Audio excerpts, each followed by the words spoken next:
The offense. They unleashed an aerial assault last time that took them right to the end zone, David. So, Reese, with that drive, I think you've accomplished something you wanted to accomplish. Make this defense think. You put them back on their heels. Now, shoot, Palmer, you might be able to slip a few runs in on this drive to really jack them up. Yeah, I like that idea, but I also like the fact that speed kills. They've got it at the receiver position, so if you've got one-on-one matchups, man, take advantage. And that run really didn't go anywhere. And a lot of times we don't focus on it enough. How important those 5 guys are up front. To get on those defensive linemen, to try to move them out of the way, to get a run game going, it squarely falls on the shoulder of those 5 offensive linemen. They'll run for it on 3rd and short. And boy, is he close to that first down. Maybe.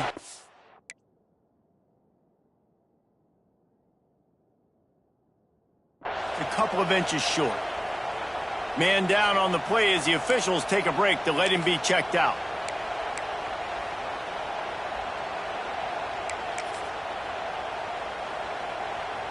Clemson will send the punt team out. First time we've seen their punt team tonight.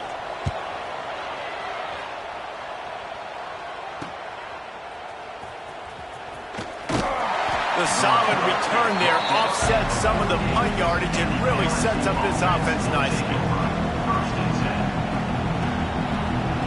LSU will dive into the playbook here on offense.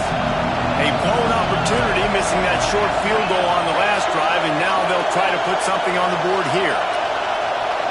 Dropping back, it's Nussmeier. He's got him.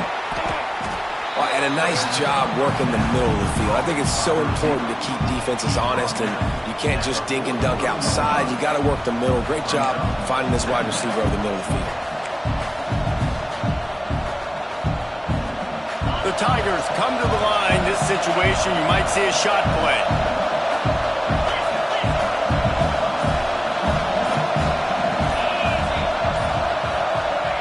Second down, they'll go to the air. Grab near the marker. It's Brown. He works his way inside the 30 down to the 29 and picks up a first down. Think about when Garrett Nussmeier goes into the quarterback room at LSU and there are giant murals of Joe Burrow and Jaden Daniels, Heisman winners. Jesse, that's some pressure. And man, if he can cut down on the turnovers, he might join them. Yeah, there's no question about it, Reese. This guy has a lot of talent. I really also just appreciate the fact that he stayed put at LSU. In an era of college football where especially quarterbacks are transferring 2, 3, 4 times, naming off those guys you just did, it would have been so easy for Nussmeier to try to find another opportunity somewhere else. He believes LSU is the best situation for him to win a national championship and get him off to the NFL. Down to 2 minutes to play. We'll take the timeout. They'll talk it over. A chance to tie or even take the lead before the break. Working well behind the sticks on second down.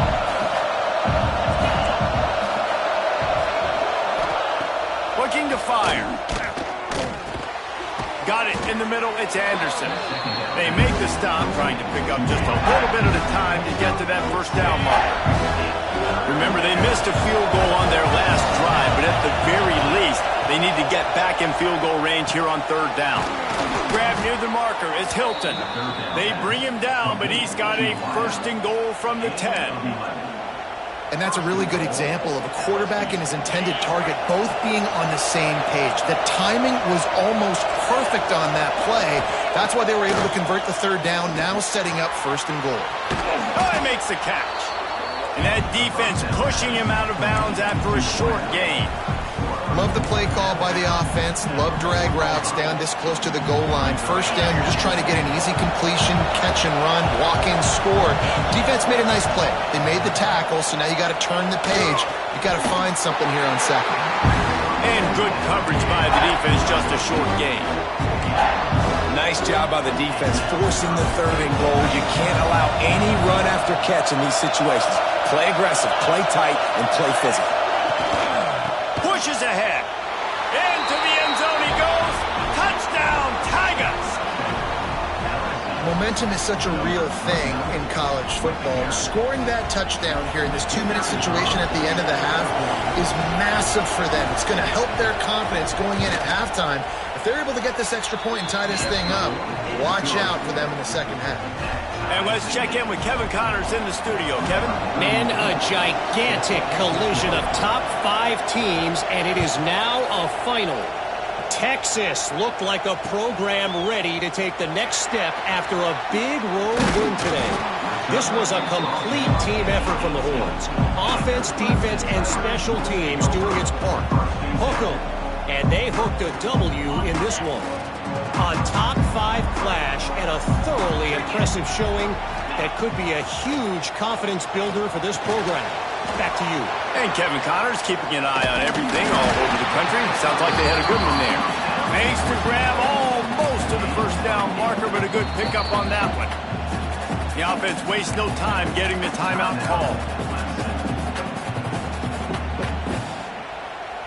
The Tigers in a good spot here with 2nd and short.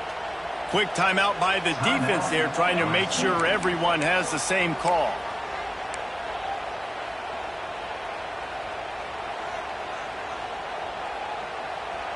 And the Tigers with a 2nd and short to keep this drive moving. Looking to throw, it's Klubnik. Snagged in the middle, it's Williams. He'll get a fresh set down, stopped at the 31-yard line.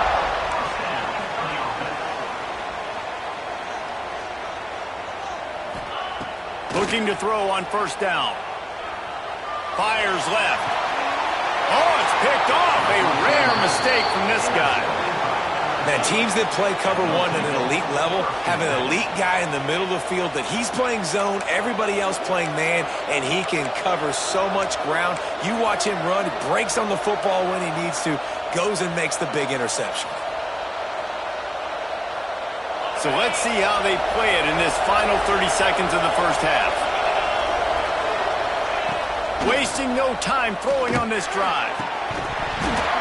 And it's incomplete. If you're going to take a hit like that, you might as well hang on to the ball. And that's your goal.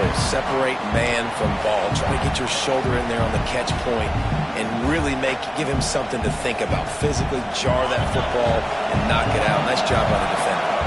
Time dwindling away as they try to put points on the board right before the half. The short hands, it's Brown.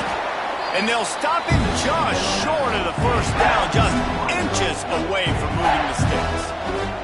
We've got a timeout in the waning seconds of the half, maybe a chance to get off a couple more plays. It's getting loud in here, and they may raise the dues on Ipte if they can stop him on 3rd down. Looking deep.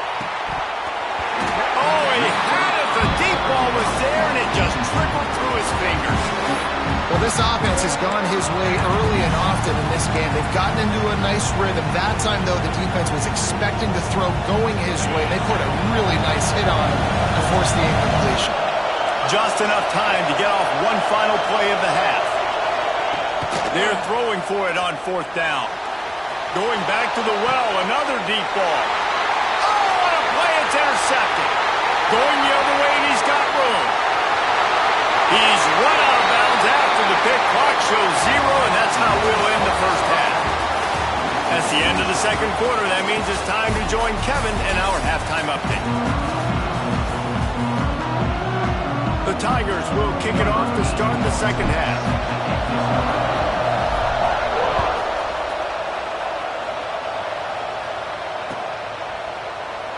And it'll be a touchback. The ball will come out to the 25-yard line.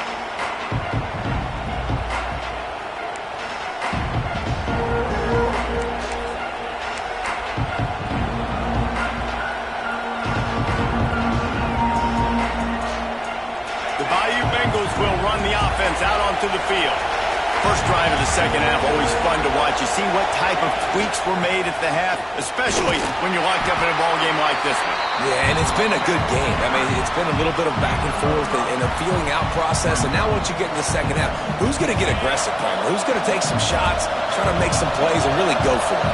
Yeah, it's interesting. I think as play callers right now, you learn a lot about these coaching staffs with respect to who does make the best adjustments. There's a lot of coaches that believe we're just going to be who we are. We're going to keep doing doing what we do. We're just going to do it better.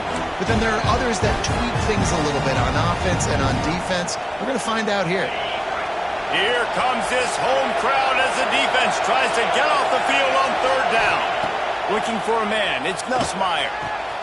Zings it complete to the right. They'll keep this drive moving by picking up the first down. They have it at the 36. He might have expected to see this DB up in his receiver's kitchen. Instead, nice little zone, and they pick up the first. Man, offenses are getting so good, Reese, at seeing the holes in the zone, knowing you're in zone, knowing where to sit down, how to make it an easy pitch and catch for the quarterback, and that's what it was on third and short. A confident, tough, efficient run gets it up to the 44. Coaches always harp about staying ahead of the chains, and when you can run with that type of efficiency on first down, man, you are doing just that.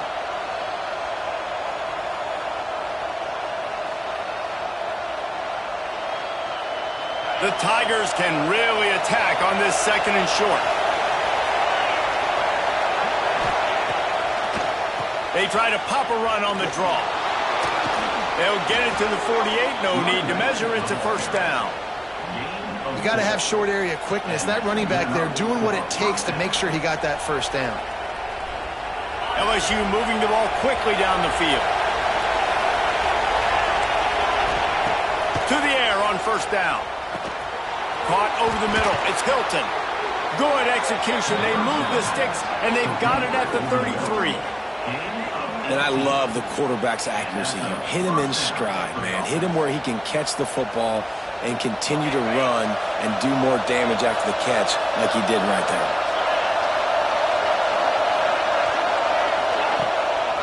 They'll leave it with him. Trying to pound their way forward. He picks up a couple to the 31. The big fella in the middle, man. Those defensive tackles, they go such a long way in deciding and really stopping the other team's run game. Just forcing contact with those guards and those centers, owning the line of scrimmage, and getting running backs on the ground.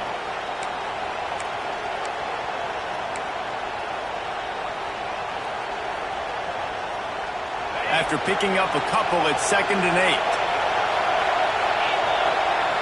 To the air, it's Nussmeier. Going for it all. That one falls incomplete. Trying to get a chunk play on that one. And how loud is it in this building? This is crazy. These fans are going absolutely nuts. And I used to love when the fans got involved, and I'm on defense, because it messes with the snap count. It messes with the communication, and it can really rattle an offense. On 3rd and long, he's going to have to throw for it. Got it in the middle. It's Brown. They make the stop, but not before he sets them up with a 1st and goal from the 10. And the defense has to be kicking themselves for allowing a first down there. You're just maybe going to give them a few yards and let them set up for a field goal. Instead, you let them move the chains, and now they're knocking on your door. 1st and goal. Rushes on him. And they get to the quarterback and knock him down back into 16. Quarterback just has to be more aware of the situation. 1st down, goal-to-go situation. You cannot take a sack. So the QB, if no one's open, you got to make sure you're throwing that ball out of the end zone and helping your offense out. These fans raising the volume on 2nd and goal. Back to pass. Looking for the score. Had it in his hands for the score and let it fall to the turf. It'll be 3rd down. Man, these windows get tighter down here in the red zone, and those catches are a little bit more contested, more people near you, and it gets a little bit more difficult. But you need your players to step up for your QB and make big plays. I think he's going to look back and say, I should have made that play.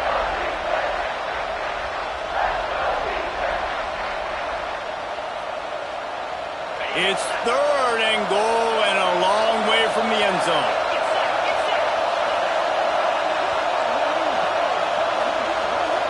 Looking to pass. It's Nussmeier. Fires into the end zone. Touchdown LSU! They take the lead with the 6. The defense going to stop the clock with a timeout. They want to make sure they have everybody on the same page.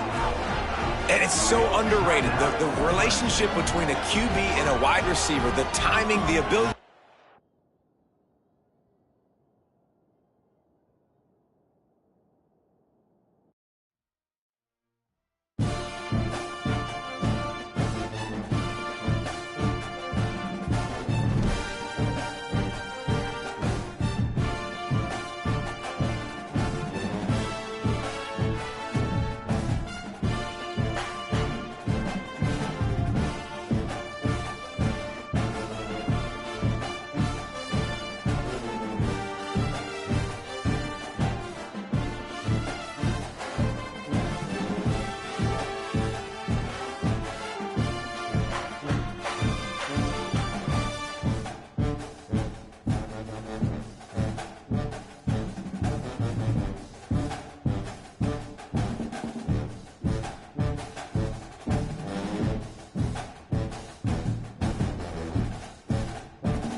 some would call it being a diva.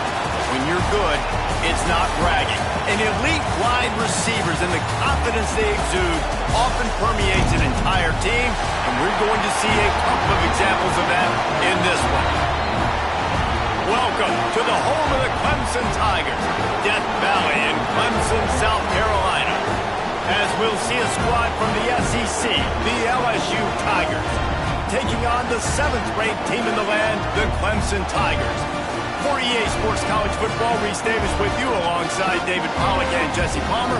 Time to get this game started.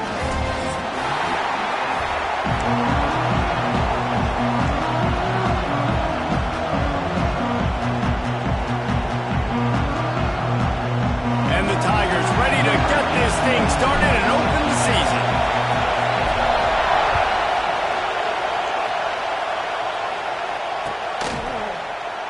And he'll just take a knee, and this drive will start at the 25.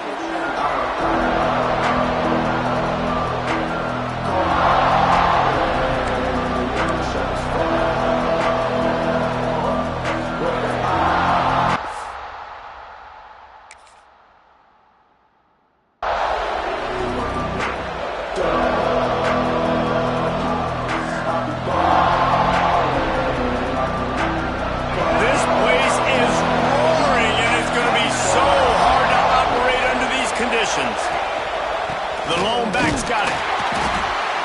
Ball is free. And he was able to get back on top of it. And it looks as if they buzzed down. Replay wants to have another peek at that last play. I don't know if it was luck or aggression or just a fortuitous bounce, but at least they've got the ball back. Ball security. You cannot turn the football over and expect to win this game. They're very lucky they were able to jump on top of that. This crowd going to try to make life miserable for these guys. Looking for room. It's Thura. A collision, and he stopped at the 27 after picking up 1. All right, guys, let's talk LSU. Doesn't matter what time of season it is, a top 10 win is a top 10 win, and you know the underdogs would love to make a statement. No doubt about it. When you've got a very low number beside your name, you're going to get everybody's best shot. And that's what this team is expecting from their opponent today. A lot of eyeballs watching this game, David. A lot of expectations on this team. Now it's time to see if they can deliver. Yeah, and the offseason was so much more important when you know you're playing a highly ranked team to start the season. Attention to detail higher, excitement higher, a chance to go out and prove something very early in the season. They'll put a stop to that return at about the 37-yard line.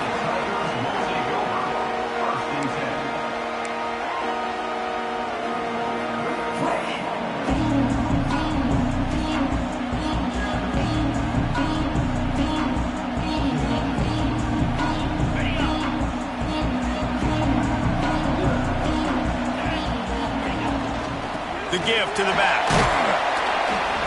They'll pick up 4, 2nd and 6 coming. And those body blows really, really matter. Like, I want to be able to hand the ball off to my running back 10, 15 times a game. Make the defense tackle them, wear them out. Sometimes these 3 to 4 yard runs, later in football games, they turn into 5 to 15 to 20-yard games just because of the body blow effect. Well, they're trying to run the football there, just nowhere to go. They got dominated up front at the point of attack. To the air, it's Klubnik. Makes the grab, it's Brown. And they reacted well to the completion, but it was too late to keep them from getting the first down. Well, we know this guy is special, and because of that, his quarterback is looking to him on critical down and distances. There on that 3rd down, there was no question. It wouldn't have mattered if he was single covered, double covered, man, zone. That's where he was going with it, and the big-time playmaker outside picks up the first. Clemson has just been prolific at the receiver position. More scheme or more talent? I'd argue it's both, David. Yeah, I argue more talent over the years, just dudes on the outside that win. And you know what? I think Clemson, as much as anybody in the country, has always featured those guys. And you want to play one-on-one with those guys, or you want to give them a cushion like they'll throw it right now. And they've always believed in those guys out wide. And you know what? They usually come through for them.